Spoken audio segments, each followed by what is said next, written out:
Pipe right here.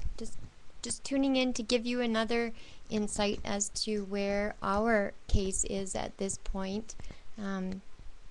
It's not good. It just keeps getting worse, it seems. You see, WorkSafe BC has no inkling or care about what kind of debt they put their seriously injured clients in, because more or less they just don't care. I'll tell you the situation that we are in now.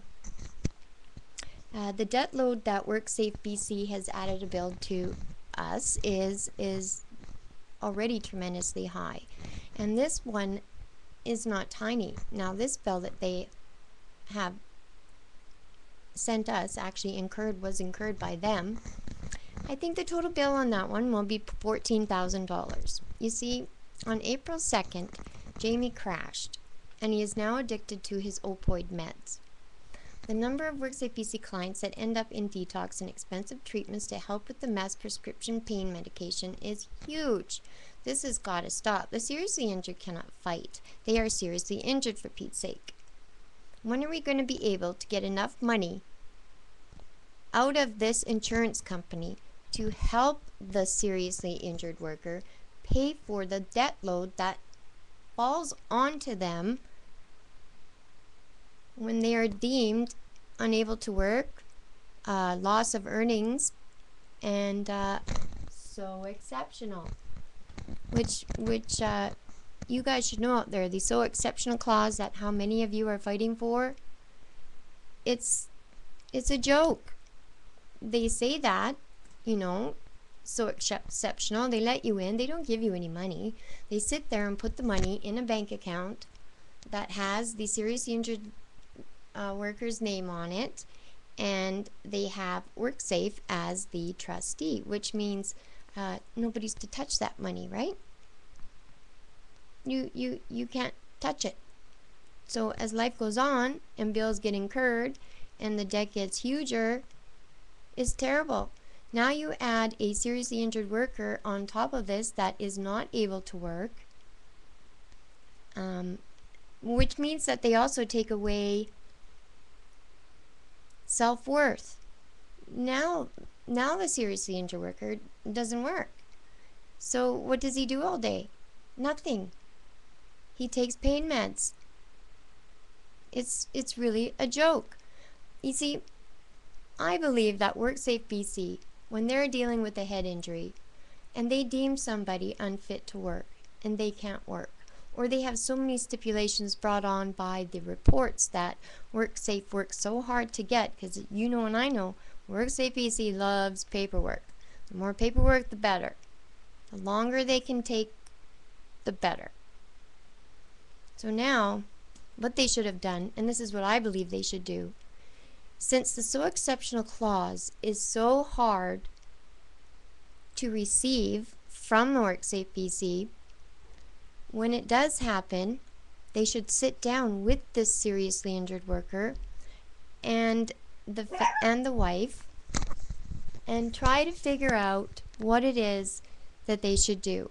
In certain cases, and this is absolutely one for us, they need to buy this seriously injured worker, who is my husband, a business, so that I could overlook the business for James on James' behalf, and then he could comply with the restrictions that were put upon him that deemed him unable to work.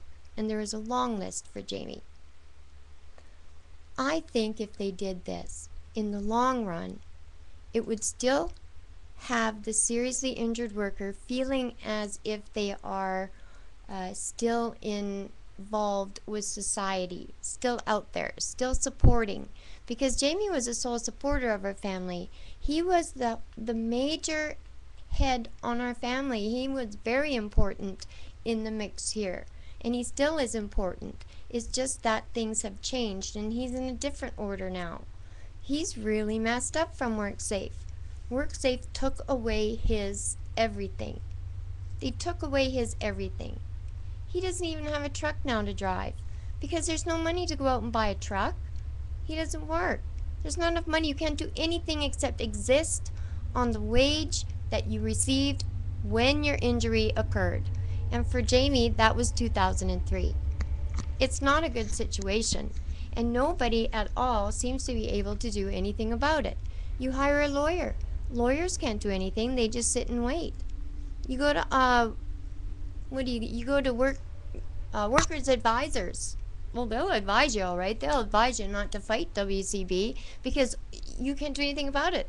Whatever they say goes. In the long run, it doesn't really matter. And then you embark on this huge fight to get what you need. It took so many years for me just to be able to get a test done on my husband's brain because I knew there was something wrong in there. And the only reason I'm sure that they did that test was because one of the men in the Disability Awards adjudicators, which was Mr. Griffiths, I think what his intentions were, he was going to try to see and prove that Jamie was malingering. Malingering is a word that I had no idea what it meant. But for all of you out there that have no idea either, malingering means faking your injury to get more money. I think that's it. Anyways, I was gung-ho for Mr. Griffiths to get him in there for that testing because I already knew that there was something seriously wrong. I live with this man. I am his live-in caregiver, and there was something seriously wrong. Nobody would listen.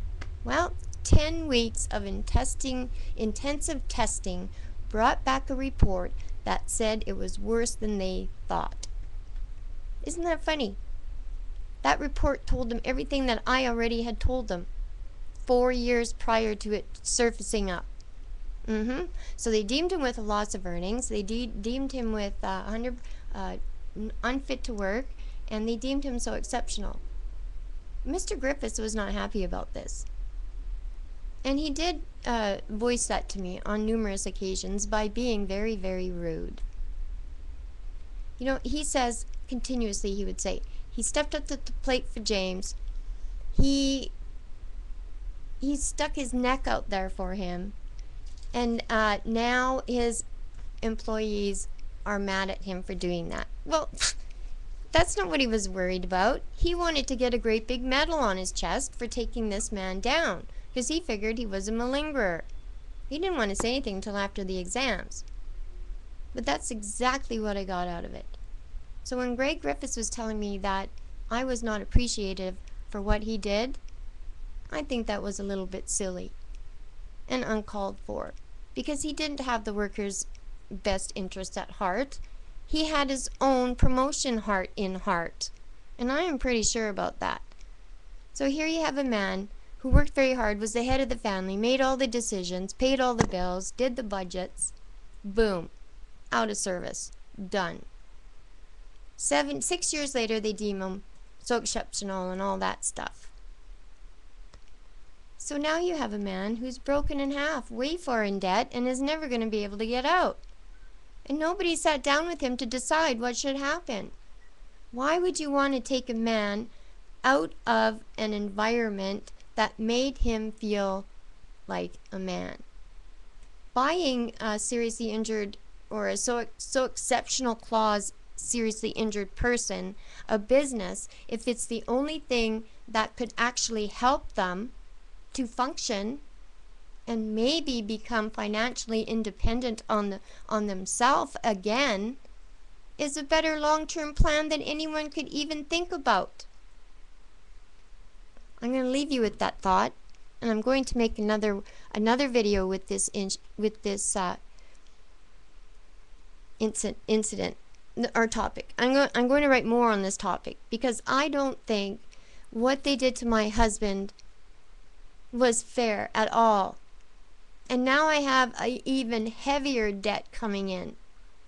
We have so much more debt coming out of our house each month that was placed upon us by WorkSafe. And remember, folks, I have paperwork. I have gazillion files of paperwork. I can back up everything that I put out here. And that, my friend, is a fact. Right out.